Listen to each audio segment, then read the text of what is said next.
Mi yerno intentó quedarse con mi herencia, pero nunca imaginó lo que pasaría después. Hola queridos amigos, ¿cómo están? Espero que muy bien. Hoy les voy a contar una historia que me sucedió hace unos meses aquí en Guadalajara, y créanme cuando les digo que lo que van a escuchar los va a dejar con la boca abierta. Es una de esas historias que uno piensa que solo pasan en las telenovelas, pero no. La vida real a veces supera cualquier ficción. Mi nombre es Carmen, tengo 68 años, y durante toda mi vida he trabajado muy duro para conseguir lo que tengo. Junto con mi difunto esposo Rodolfo, que en paz descanse, construimos un pequeño imperio aquí en Jalisco. Empezamos vendiendo tacos en un carrito en la Plaza de Armas, y con el tiempo logramos abrir 3 restaurantes muy exitosos en la zona metropolitana de Guadalajara. Pero bueno, no me voy por las ramas, porque la historia que les voy a contar tiene que ver con algo que nunca pensé que me pasaría, la traición de alguien que consideraba familia. Tengo una hija única, mi adorada Sofía. Es una muchacha trabajadora, enfermera de profesión, y siempre ha sido el orgullo de mi vida. Cuando cumplió 25 años, conoció a Diego en una boda aquí en Tlaquepaque. Diego parecía un buen hombre, abogado, bien vestido, de buena familia según él decía. Venía de la Ciudad de México y había llegado a Guadalajara por trabajo.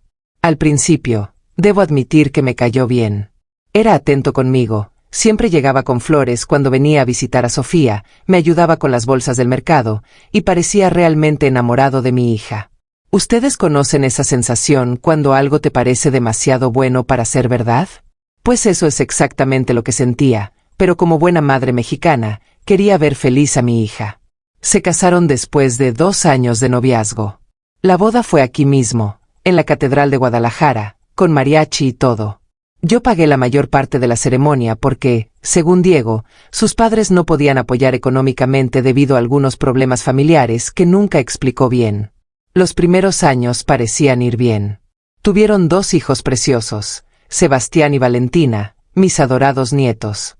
Yo los cuidaba seguido mientras Sofía trabajaba en el hospital civil y Diego supuestamente manejaba casos legales. Pero aquí es donde la historia se pone interesante, queridos oyentes, porque poco a poco empecé a notar cosas extrañas. Primero fue la insistencia de Diego en que yo modernizara mi testamento. Doña Carmen, me decía con esa sonrisa que ahora será falsa, usted debería pensar en proteger mejor su patrimonio. Yo le puedo ayudar gratis, soy abogado. Al principio pensé que era una muestra de cariño hacia la familia, pero ahora entiendo que tenía otros planes. Luego comenzaron los comentarios sobre mis propiedades. Esa casa en Chapala está desperdiciada, suegra. Podríamos rentarla y generar ingresos. O los restaurantes necesitan sangre nueva, yo tengo ideas para modernizarlos. Siempre con esa sonrisa encantadora que al principio me conquistó. ¿Saben qué? Mi esposo Rodolfo, que en gloria esté, siempre me decía, Carmen, confía en tu instinto. Las mujeres mexicanas tenemos un sexto sentido para estas cosas. Y mi instinto me gritaba que algo no estaba bien. Pero el momento que cambió todo pasó hace 8 meses. Estaba yo en mi casa de la colonia americana, preparando mole para la comida dominical familiar, cuando escuché a Diego hablando por teléfono en el patio. Hablaba en voz baja, pero las paredes de esas casas viejas son delgadas, y pude escuchar perfectamente. No te preocupes, decía. La vieja ya está grande, no puede durar mucho. Cuando se muera, todo va a ser de Sofía, y Sofía hace lo que yo le digo. Los restaurantes, las propiedades, todo. Solo tengo que esperar un poco más. ¿Se imaginan? Estaba planeando mi muerte como si fuera un trámite más. Me quedé helada, con la cuchara de madera en la mano, sintiendo como si el mundo se me viniera encima.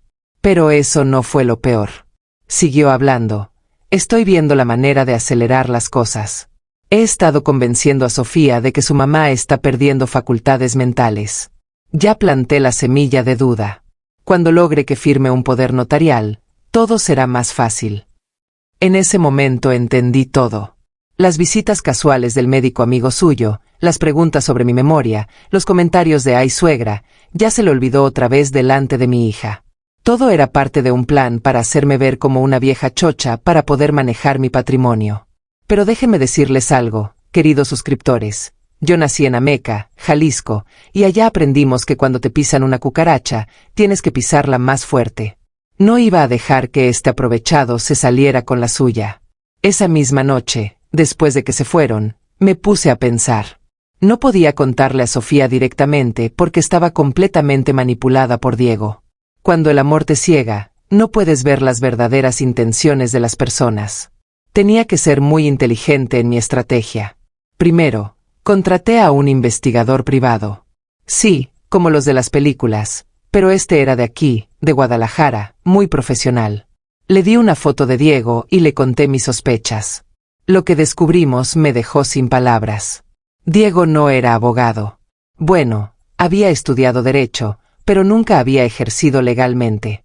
Tenía antecedentes por fraude en el Distrito Federal, había estafado a 3 familias anteriormente con el mismo método, se casaba con mujeres de familias con dinero, las manipulaba y terminaba quedándose con sus bienes. Una de sus víctimas anteriores había perdido hasta la casa donde vivía. Pero eso no fue todo lo que descubrimos. ¿Se acuerdan que les conté que sus padres supuestamente tenían problemas económicos? Mentira. Sus papás tenían una empresa de construcción muy exitosa en Polanco, pero habían cortado toda relación con él por sus estafas. Y aquí viene lo que más me dolió. Diego estaba casado. Sí, como lo oyen.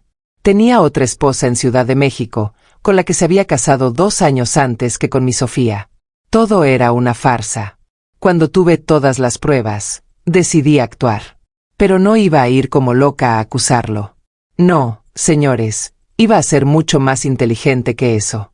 Primero, hice una cita con mi abogado de confianza, el licenciado Hernández, que había llevado todos los asuntos legales míos y de Rodolfo por más de 20 años. Le conté todo y redactamos un nuevo testamento, pero con una trampa especial que ya les voy a explicar. Después, contraté a un contador forense para que revisara todas mis finanzas y las de los restaurantes.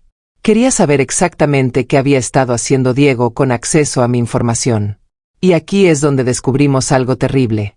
Diego ya había empezado a robar. Usando información que había obtenido manipulando a mi hija, había desviado dinero de las cuentas de los restaurantes hacia cuentas que él manejaba. No mucho, para que no se notara, pero ya llevaba más de 200,000 pesos robados. ¿Saben qué hice entonces? Les voy a contar, pero antes quiero preguntarles, ¿ustedes qué habrían hecho en mi lugar? ¿Le habrían dicho todo a su hija inmediatamente, arriesgándose a que no les creyera? ¿O habrían planeado una estrategia más elaborada? Déjenme saber en los comentarios qué opinan. Bueno, yo decidí tenderle una trampa. Organicé una cena familiar y muy casualmente, mencioné que había decidido actualizar mi testamento para proteger mejor a la familia. Diego inmediatamente se interesó, ofreciéndose a ayudarme con todo el proceso legal. Doña Carmen, me dijo con esa sonrisa falsa, déjeme encargarme de todo. Usted no debe preocuparse por esos trámites tan complicados. Le dije que sí, que me parecía una excelente idea. Incluso actué como si estuviera un poco confundida con algunos papeles, para alimentar su fantasía de que estaba perdiendo facultades mentales. Durante las siguientes semanas, Diego empezó a presionarme más.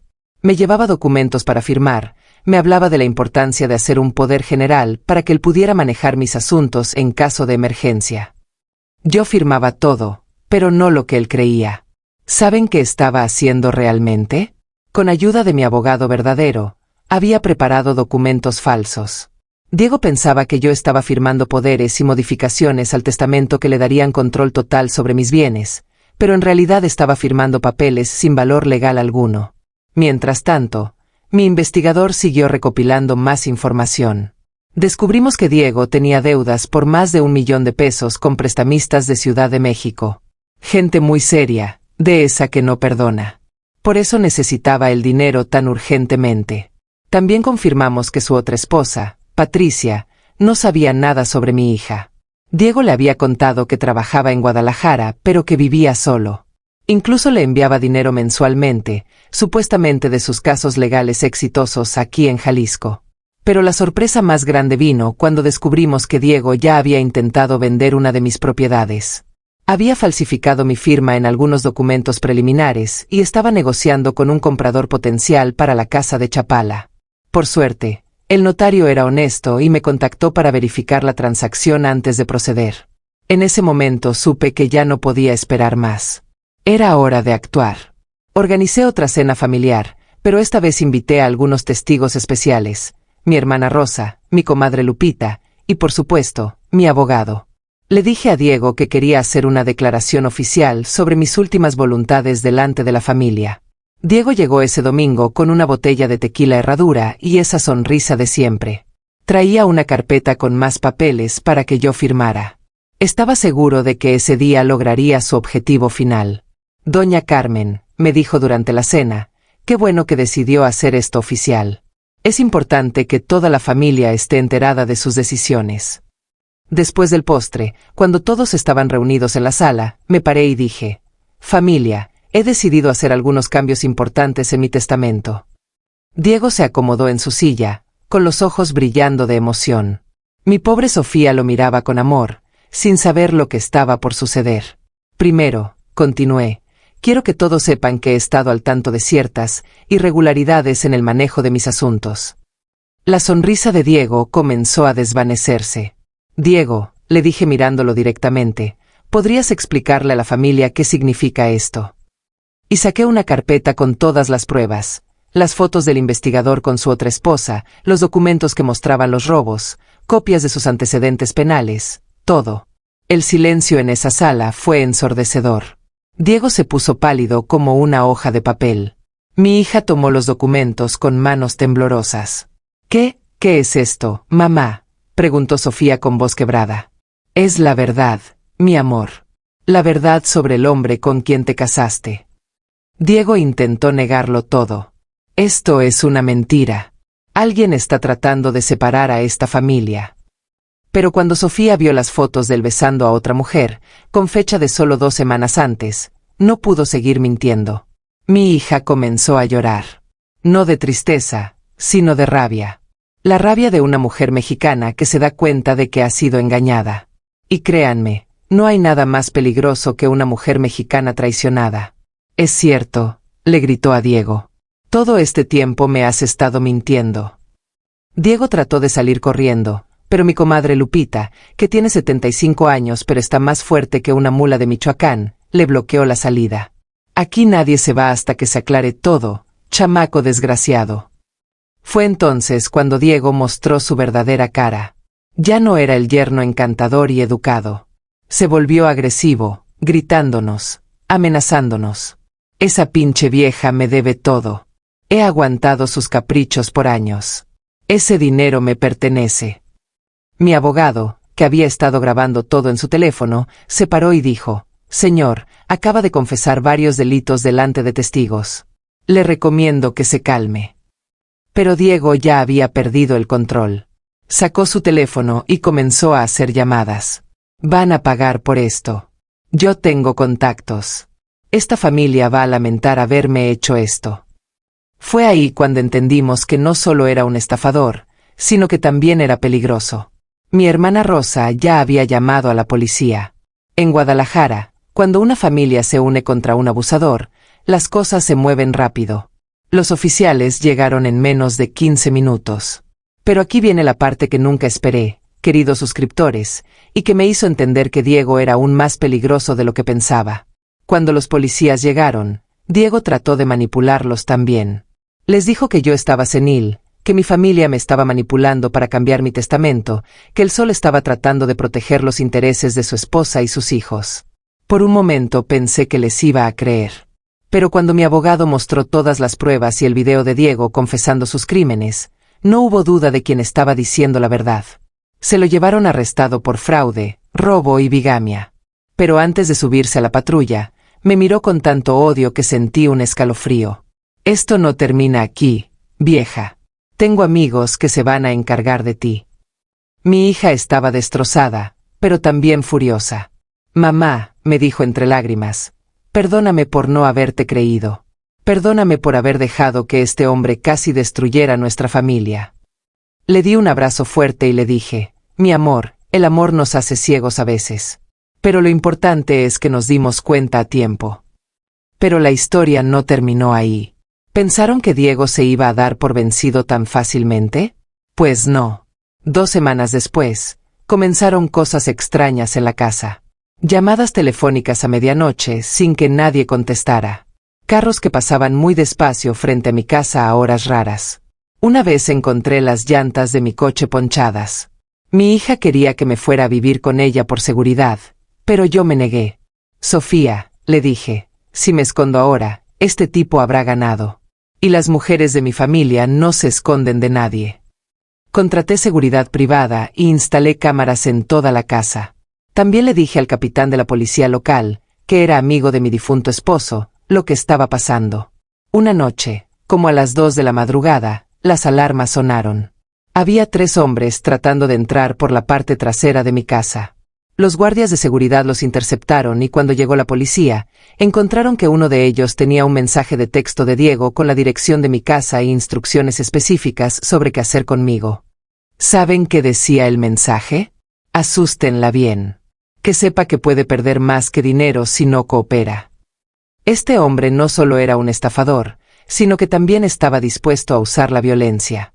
Pero Diego no sabía con quién se estaba metiendo. Yo no soy solo una abuelita mexicana cualquiera. Crecí en un pueblo donde las mujeres aprendíamos a defendernos, y mi difunto esposo me había enseñado que en los negocios siempre hay que tener un plan B. Mi plan B era algo que Diego nunca esperó. ¿Se acuerdan que les conté sobre mi investigador privado? Pues resulta que él tenía contactos en Ciudad de México, y había estado investigando más a fondo la vida de Diego.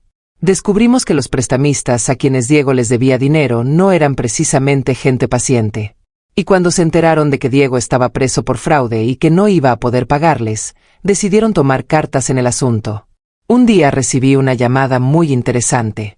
Era un señor con voz muy seria que se identificó como asociado comercial de Diego. Me dijo que sabía que Diego me había hecho daño, y que ellos también tenían problemas con él por dinero que les debía. Señora Carmen, me dijo, nosotros también somos víctimas de Diego.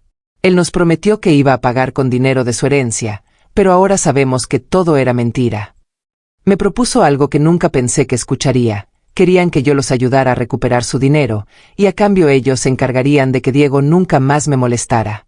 Obviamente, no acepté trabajar con prestamistas de esa clase.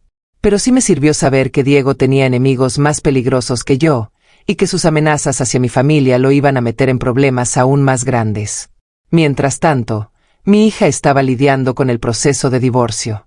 En México, cuando tu esposo resulta ser bígamo y ladrón, el proceso es complicado pero definitivo. Diego trató de pelear por la custodia de los niños, pero con todos sus antecedentes, no tenía ninguna posibilidad. Los niños, mis adorados Sebastián y Valentina, al principio no entendían por qué papá ya no vivía con ellos. Sofía y yo tuvimos que explicarles, de manera apropiada para su edad, que su papá había hecho cosas muy malas y que no podía vivir con la familia por un tiempo. Sebastián, que tiene 8 años y es muy inteligente, me preguntó, abuela, ¿papá va a volver? Le dije la verdad, mi amor, papá tomó decisiones que lastimaron a la familia. A veces, cuando alguien lastima a las personas que ama, tiene que enfrentar las consecuencias. Pero aquí viene algo que me sorprendió y me llenó de orgullo. Mis nietos, sin que nadie se los dijera, comenzaron a rechazar las llamadas telefónicas de Diego desde la cárcel. Valentina, que solo tiene 6 años, me dijo, abuela, papá hizo llorar a mamá. Yo no quiero hablar con gente que hace llorar a mi mamá. Los niños mexicanos, cuando ven injusticia, tienen un sentido natural de lo que está bien y lo que está mal. Pasaron varios meses. Diego seguía en la cárcel esperando juicio, y yo pensé que finalmente todo había terminado. Pero este hombre era más persistente de lo que imaginé. Un día recibí una carta de un abogado de Ciudad de México. Diego estaba demandándome por daño moral y afectación psicológica. Decía que yo había arruinado su matrimonio con mentiras y que quería una compensación económica. ¿Pueden creerlo? El ladrón me estaba demandando a mí por arruinar su plan para robarme. Mi abogado se rió cuando leyó la demanda. Doña Carmen, me dijo, esto no tiene ningún fundamento legal. Es solo una táctica de intimidación. Pero yo decidí que ya era suficiente. Era hora de terminar con esto de una vez por todas. Contraté al mejor abogado penalista de Guadalajara y presentamos una contrademanda por daño moral, amenazas, intento de fraude, robo y bigamia. También demandamos a Diego por todos los gastos que me había ocasionado, el investigador privado, la seguridad, los abogados, todo. Y aquí viene la parte más satisfactoria de toda esta historia. Durante el proceso legal, salió a la luz todo lo que Diego había hecho no solo conmigo, sino con otras familias. Su primera esposa en Ciudad de México también decidió denunciarlo cuando se enteró de que era bígamo. Resultó que a ella también le había robado dinero. Pero lo mejor fue cuando apareció otra víctima, una señora de Monterrey que había conocido a Diego en una conferencia legal. Él había hecho exactamente lo mismo, la cortejó, se ganó su confianza, y le robó más de 300,000 pesos antes de desaparecer. Cuando todas las víctimas nos unimos, el caso contra Diego se volvió incontrovertible. No era solo mi palabra contra la suya, sino el testimonio de múltiples mujeres que habían sido estafadas de la misma manera. El juicio fue como esas películas donde finalmente se hace justicia.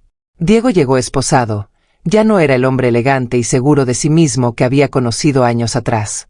Se veía demacrado, nervioso, y cuando el juez leyó todos los cargos en su contra, vi cómo se desplomó en su silla. Su abogado trató de defender lo indefendible, pero cuando el Ministerio Público presentó todas las pruebas, los videos, las grabaciones, los documentos falsificados, los testimonios de múltiples víctimas, no hubo duda del veredicto. Diego fue sentenciado a 8 años de prisión por fraude múltiple, robo, bigamia y amenazas. Además, el juez ordenó que me restituyera todo el dinero robado, con intereses y daños adicionales. Pero ¿saben qué, queridos suscriptores? La mayor satisfacción no fue la sentencia legal. Fue ver a mi hija recuperar su fuerza y su dignidad. Durante el juicio, Sofía tuvo que testificar sobre cómo Diego la había manipulado emocionalmente. Al principio tenía miedo, se sentía avergonzada de haber sido engañada. Pero cuando subió al estrado y comenzó a hablar, se transformó. Ese hombre, dijo señalando a Diego, no solo me robó a mí y a mi familia. Me robó años de mi vida, mi confianza, y casi destruye la relación con mi madre. Pero lo que no pudo robarme fue mi capacidad de recuperarme y proteger a mis hijos. Cuando Diego escuchó esto, intentó interrumpirla. Sofía, sabes que te amo. Todo lo que hice fue por nuestra familia. Mi hija lo miró con una frialdad que nunca le había visto. Diego, lo que tú llamas amor, yo lo llamo manipulación. Y lo que tú llamas familia, yo lo llamo oportunidad de negocio. En ese momento supe que mi hija había regresado. La mujer fuerte que yo había criado estaba de vuelta. Después del juicio, la vida comenzó a normalizarse. Sofía y los niños se mudaron conmigo temporalmente mientras ella se reorganizaba económicamente. La casa se llenó de vida otra vez, risas de los niños, olor a café en las mañanas, conversaciones largas en la cocina como cuando Sofía era pequeña. Pero había algo más que quería hacer. No podía quedarme solo con haber resuelto mi problema. Había otras mujeres como yo, como la señora de Monterrey, que habían sido víctimas de este tipo de estafadores. Decidí usar mi experiencia para ayudar a otras familias. Con ayuda de mi abogado, creamos un pequeño grupo de apoyo para víctimas de fraude familiar aquí en Guadalajara. Nos reunimos cada 15 días en el salón parroquial de la iglesia de San José, y compartimos nuestras experiencias. ¿Saben cuántas mujeres han llegado con historias similares? Más de las que se imaginan. Yernos, cuñados, incluso hijos adoptivos que se aprovechan de la confianza familiar para robar herencias. Una señora, doña Esperanza, llegó llorando porque su nuera había falsificado su firma para vender su casa.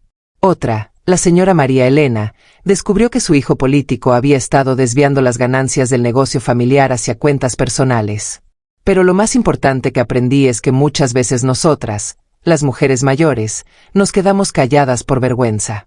Pensamos que nadie nos va a creer, o que es problema de familia que debe resolverse en privado. No, señores. Cuando alguien te roba, sin importar si es familia o no, es un delito. Y los delitos se denuncian y se castigan. Mi grupo de apoyo ha ayudado a recuperar más de 2 millones de pesos en bienes robados. Hemos conseguido que se arresten a 5 estafadores más, y lo más importante, hemos devuelto la dignidad y la confianza a más de 30 familias. Pero regresando a mi historia, déjenme contarles qué pasó con Diego después de la sentencia. En la cárcel, Diego siguió siendo Diego. Trató de manipular a otros presos, de hacerse pasar por víctima, de conseguir privilegios especiales. Pero resulta que en las cárceles mexicanas, los estafadores que se aprovechan de familias no son muy queridos. Mi investigador privado, que se había vuelto casi un amigo de la familia, me mantenía informada de lo que pasaba. Diego había tenido varios accidentes en la prisión. Nada grave, pero lo suficiente para que entendiera que ya no podía intimidar a nadie. Además, sus acreedores de Ciudad de México no se habían olvidado de él. Tenía deudas que seguían creciendo con intereses, y aunque estuviera preso, ellos esperaban su dinero. Un día, como al año y medio de estar en la cárcel, Diego mandó una carta pidiendo perdón. No a mí, sino a Sofía. En la carta decía que había reflexionado sobre sus errores, que realmente la amaba, y que cuando saliera de la cárcel quería recuperar a su familia. Sofía me enseñó la carta y me preguntó qué opinaba. «Mija», le dije, «¿tú qué sientes cuando lees esto?» «Nada, mamá. No siento nada. Es como si fuera una carta de un desconocido». Y esa fue la respuesta correcta. Diego había matado cualquier sentimiento que mi hija pudiera tener hacia él. Pero la carta tenía una segunda intención. Diego estaba pidiendo que retiráramos los cargos y que le ayudáramos a conseguir libertad anticipada por buena conducta. Obviamente, la respuesta fue no. 6 meses después, recibimos otra carta, pero esta vez la enviaba el abogado de Diego. Resulta que había sido apuñalado en la cárcel por un compañero de celda. No murió, pero las heridas fueron serias. Según el abogado, Diego quería hacer un acuerdo conmigo. Él me devolvería todo el dinero que aún me debía, más una cantidad adicional por daños, si yo ayudaba a transferirlo a una prisión de menor seguridad. Mi abogado me aconsejó que no aceptara ningún trato. «Doña Carmen», me dijo, «este hombre va a seguir siendo peligroso mientras tenga aliento. Es mejor dejarlo donde está». Y tenía razón. Porque unos meses después nos enteramos de que Diego había estado planeando su escape con ayuda de contactos externos. El plan se descubrió cuando interceptaron cartas que enviaba a cómplices en Guadalajara con detalles sobre cómo llegar a mi casa una vez que estuviera libre. Imagínense. Aún desde la cárcel, este hombre seguía obsesionado con vengarse de mi familia. Pero aquí es donde la historia toma un giro que nadie esperaba, ni siquiera yo. Hace 3 meses recibí una llamada de la directora de la prisión donde está Diego. Me dijo que él quería hablar conmigo personalmente, que tenía información importante que darme, y que había pedido específicamente que fuera yo sola. Mi primera reacción fue decir que no. ¿Por qué querría ver a ese hombre después de todo lo que nos había hecho? Pero algo en la voz de la directora me hizo pensar que había más de lo que me estaba diciendo. «Señora Carmen», me dijo, «creo que debe venir. Diego ha cambiado. Y lo que tiene que decirle podría ser importante para su seguridad y la de su familia». Después de pensarlo mucho, y con el apoyo de mi abogado, decidí ir. Pero no iba a ir sola. Llevé conmigo a mi abogado y al investigador privado como testigos. El día de la visita, cuando vi a Diego después de casi 2 años, no lo reconocí. El hombre elegante y manipulador había sido reemplazado por alguien demacrado, con cicatrices visibles en la cara y las manos. Caminaba con dificultad, obviamente como consecuencia del ataque que había sufrido. Pero lo que más me impactó fueron sus ojos. Ya no tenían esa chispa de malicia y superioridad que recordaba. Se veía vencido.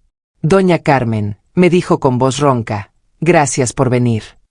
Me senté frente a él, con el vidrio de separación entre nosotros, y esperé a que hablara.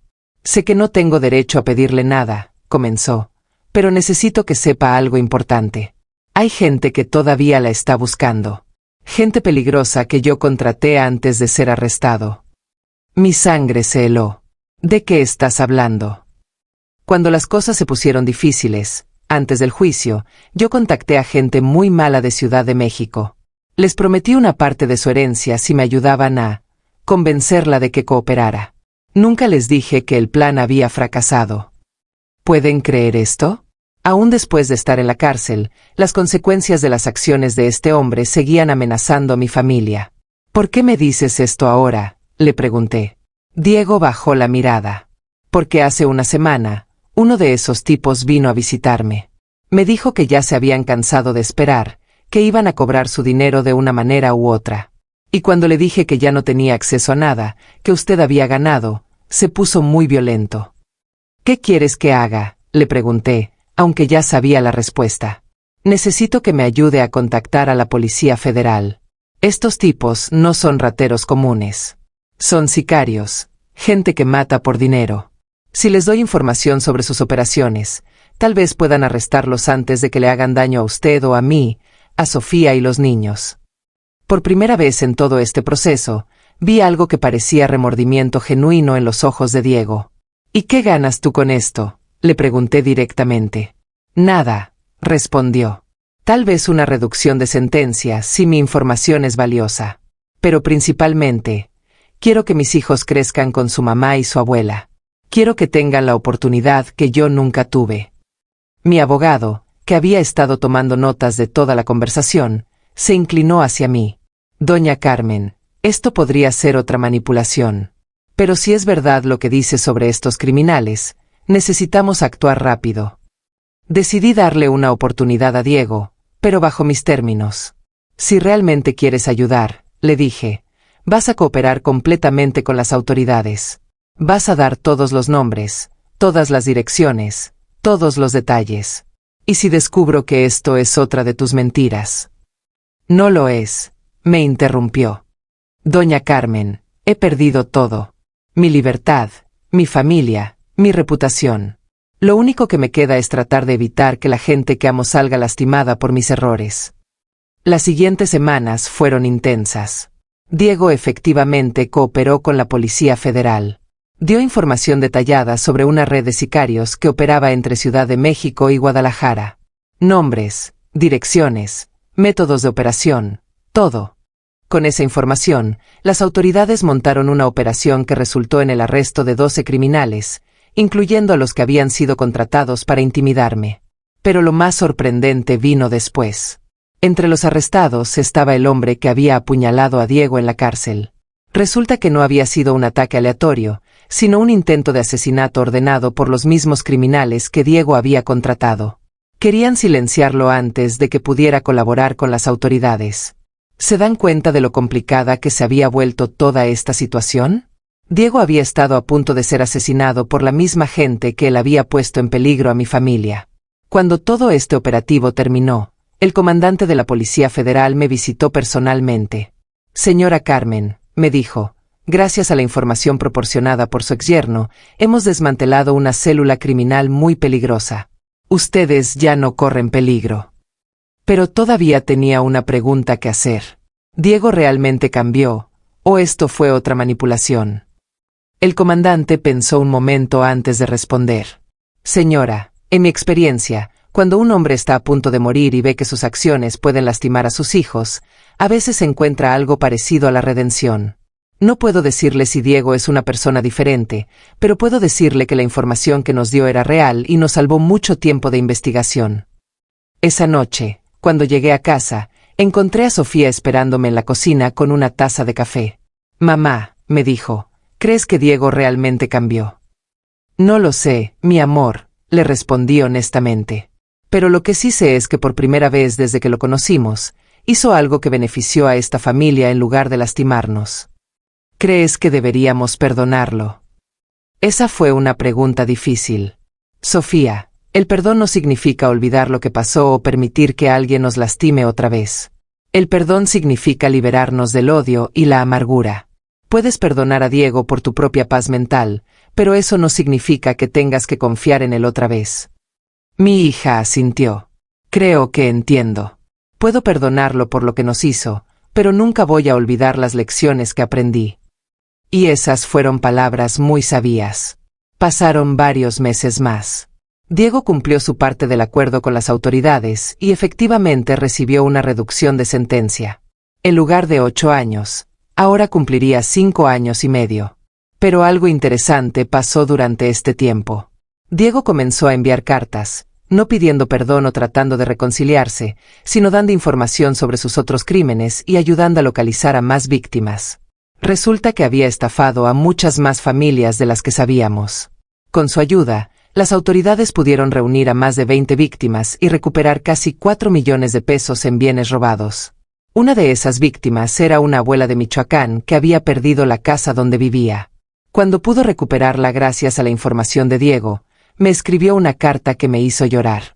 Señora Carmen, decía, no sé cómo agradecerle que haya luchado contra ese hombre. Si usted no hubiera sido tan valiente, yo nunca habría recuperado mi hogar. Su historia me dio fuerzas para no rendirme. ¿Saben qué? Esa carta me hizo entender algo muy importante. Mi lucha contra Diego no había sido solo para proteger a mi familia. Había sido también para proteger a todas las familias que podrían ser sus víctimas futuras. A veces uno piensa que los problemas personales solo nos afectan a nosotros, pero la verdad es que cuando enfrentamos a los abusadores y a los criminales, estamos protegiendo a toda la comunidad.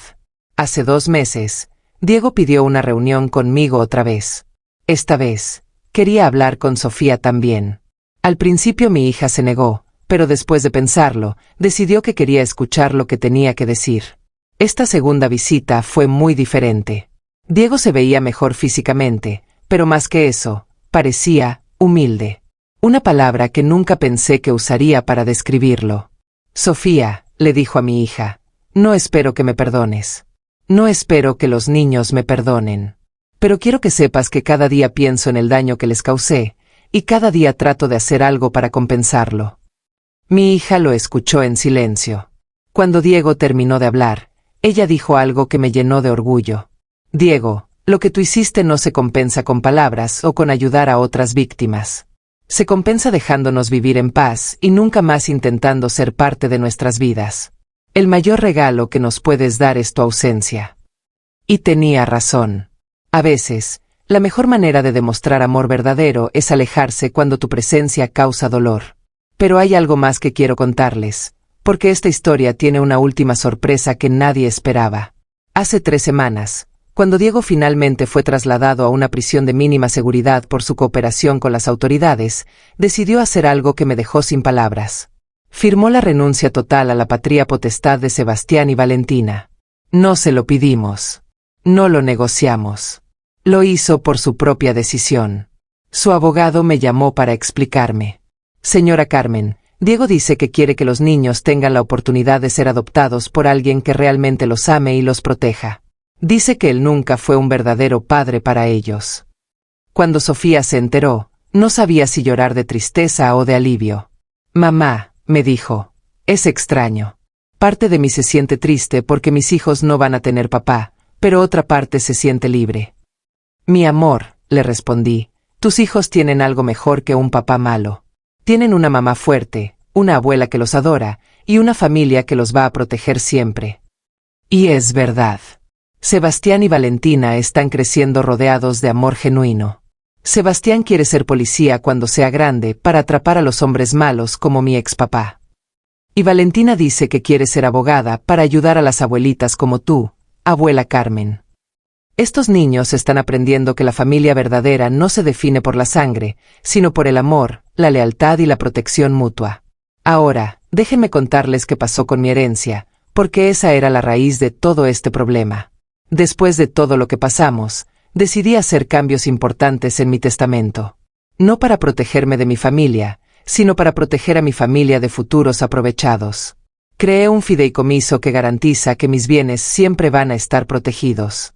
Los restaurantes están ahora a nombre de Sofía, pero con la condición de que si alguna vez se vuelve a casar, su futuro esposo no puede tener acceso a los negocios sin la aprobación de un consejo familiar que incluye a mi hermana Rosa y a mi comadre Lupita. La casa donde vivo quedará para mis nietos cuando cumplan 25 años, pero mientras tanto Sofía y yo la administramos juntas. Y algo muy especial, destiné una parte importante de mi herencia para crear una fundación que ayude a víctimas de fraude familiar. La Fundación Carmen Rodríguez ya ha ayudado a más de 50 familias a recuperar sus bienes y a procesar legalmente a sus agresores. ¿Saben qué es lo más bonito de todo esto? Que algo que comenzó como una historia de traición y codicia se convirtió en una historia de justicia y servicio a la comunidad. Mi grupo de apoyo para víctimas de fraude familiar ahora tiene más de 100 miembros.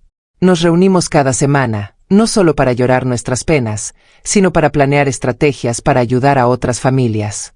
Tenemos un abogado voluntario, un contador que nos ayuda gratis, y hasta un investigador privado que dona parte de su tiempo para casos especiales. Pero lo más importante es que hemos creado una red de mujeres fuertes que se apoyan mutuamente. Cuando una nueva víctima llega asustada y avergonzada, nosotras le demostramos que no está sola y que sí es posible recuperarse. La semana pasada llegó una señora de Tonalá que había sido estafada por su propio hijo. Había perdido su casa y sus ahorros de toda la vida. Cuando entró al grupo, estaba destrozada, se culpaba a sí misma, decía que era una mala madre. Pero cuando escuchó mi historia y las historias de las otras mujeres, algo cambió en sus ojos. Se dio cuenta de que no estaba loca, que no era su culpa, y que podía luchar por recuperar lo que le pertenecía. Ayer me llamó para contarme que había recuperado su casa y que su hijo había sido arrestado por fraude. Doña Carmen, me dijo llorando de felicidad, usted me salvó la vida. Me devolvió la esperanza. Y esos momentos, queridos amigos, valen más que cualquier herencia. Pero hay algo más que quiero compartir con ustedes, algo personal que he aprendido durante todo este proceso. Durante mucho tiempo, después de que murió mi esposo Rodolfo, yo pensé que mi única función en la vida era proteger mi patrimonio para dejárselo a mi hija. Pensé que mi valor como persona se medía por las propiedades que tenía y el dinero que podía heredar. Lo que Diego me enseñó, sin quererlo, es que el verdadero valor de una persona no está en lo que posee, sino en lo que hace con lo que posee. Mis restaurantes no son importantes porque generen dinero. Son importantes porque dan trabajo a más de 40 familias guadalajareñas. Mi casa no es valiosa porque cueste mucho, sino porque es el lugar donde mis nietos se sienten seguros y amados. Y mi herencia verdadera no son los bienes materiales que voy a dejar. Mi herencia verdadera es haber enseñado a mi hija a ser fuerte, a mis nietos a ser justos, y a mi comunidad que los abusadores pueden ser vencidos cuando nos unimos. ¿Saben qué hice la semana pasada? Llevé a Sebastián y Valentina a visitar los restaurantes. No como futuros herederos, sino como niños que están aprendiendo sobre trabajo honesto y servicio a la comunidad. Sebastián ayudó al chef a preparar salsa verde, y Valentina ayudó a la mesera a doblar servilletas. Al final del día, los dos estaban exhaustos pero felices. Abuela, me dijo Valentina, esto es lo que hacías cuando eras joven. Sí, mi amor. Tu abuelo y yo empezamos con un carrito de tacos, trabajando desde muy temprano hasta muy tarde. ¿Y por eso tienes tanto dinero ahora? No, mi amor. Tengo dinero porque nunca me rendí, porque siempre fui honesta, y porque aprendí que el trabajo duro se recompensa. Pero lo más importante que tengo no es dinero. ¿Qué es entonces? Los tengo a ustedes. Y tengo la satisfacción de saber que todo lo que construí va a seguir ayudando a la gente después de que yo ya no esté. Sebastián, que había estado escuchando, me dijo algo que me llegó al corazón. Abuela, cuando yo sea grande, también quiero ayudar a las familias como tú. En ese momento entendí que había ganado algo mucho más valioso que cualquier batalla legal contra Diego. Había ganado la oportunidad de formar a la siguiente generación de mi familia con valores sólidos. Ahora, déjenme contarles algo sobre Diego que descubrí recientemente, porque incluso después de todo lo que ha pasado, esta historia sigue sorprendiéndome. Hace un mes, el director de la prisión donde está Diego me contactó otra vez. Al principio pensé que había problemas, pero me dijo que querían informarme sobre algo positivo. Diego había iniciado un programa dentro de la cárcel para ayudar a otros presos a escribir cartas de disculpa a sus víctimas. No cartas pidiendo perdón o reducción de sentencia, sino cartas ayudando a las víctimas a entender cómo funcionan las estafas para que puedan protegerse en el futuro. El programa se llama Verdades Incómodas y ya ha ayudado a más de 30 familias a entender cómo fueron engañadas y qué señales de alerta deben buscar en el futuro. Una de las cartas que escribió Diego fue para la señora de Monterrey, que había sido una de sus víctimas. En esa carta, él explicaba paso a paso cómo había construido su confianza, cómo había identificado sus vulnerabilidades y cómo había ejecutado el fraude. La señora me contactó después de recibir la carta. Doña Carmen, me dijo, por primera vez entiendo exactamente cómo fui engañada. Ya no me siento tonta o culpable. Ahora sé que fui víctima de un criminal muy sofisticado. ¿Es esto suficiente para perdonar todo lo que Diego hizo? Por supuesto que no. Pero es una muestra de que incluso las personas que han hecho mucho daño pueden encontrar maneras de contribuir positivamente al mundo. Y eso me lleva al punto final de mi historia, queridos suscriptores. Hace 2 semanas, Sofía me dijo algo que me hizo reflexionar mucho. Mamá, me dijo mientras tomábamos café en la cocina, ¿alguna vez te arrepientes de haber luchado tanto contra Diego? A veces piensas que habría sido más fácil simplemente darle algo de dinero para que se fuera. Es una pregunta interesante, ¿verdad? ¿Habría sido más fácil comprar la paz? Mi amor, le respondí, si yo hubiera cedido al chantaje de Diego, ¿qué les habría enseñado a tus hijos? Les habría enseñado que los abusadores ganan si gritan lo suficientemente fuerte. Les habría enseñado que la familia se puede vender por dinero. Les habría enseñado que las mujeres mayores somos débiles y vulnerables. En cambio, continué, al luchar, les enseñé que la justicia existe, que las mujeres mexicanas somos fuertes, y que nadie, absolutamente nadie, tiene derecho a aprovecharse de nosotros. Sofía sonrió. Tienes razón, mamá. Sebastián y Valentina siempre van a recordar que su abuela no se dejó vencer por un abusador. Y es verdad. Mis nietos crecieron viendo a su abuela enfrentar a un criminal y ganar. Esa es una lección que van a llevar para toda la vida. Pero hay algo más. Mi lucha contra Diego inspiró a otras mujeres de mi comunidad a denunciar abusos similares. En los últimos 2 años, más de 15 familias en Guadalajara han procesado legalmente a parientes que les habían robado, usando mi caso como precedente. Una de ellas, doña Patricia de la Colonia del Centro, me dijo, «Doña Carmen, cuando vi cómo usted le ganó a su yerno, me di cuenta de que yo también podía ganarle a mi nuera que me había robado. Si una señora de 68 años pudo hacerlo, yo también podía». ¿Se dan cuenta? Mi historia personal se convirtió en una historia de empoderamiento para toda mi comunidad. Ahora, cuando camino por el Mercado San Juan de Dios o por la Plaza de Armas, la gente me reconoce. No como una víctima, sino como una luchadora.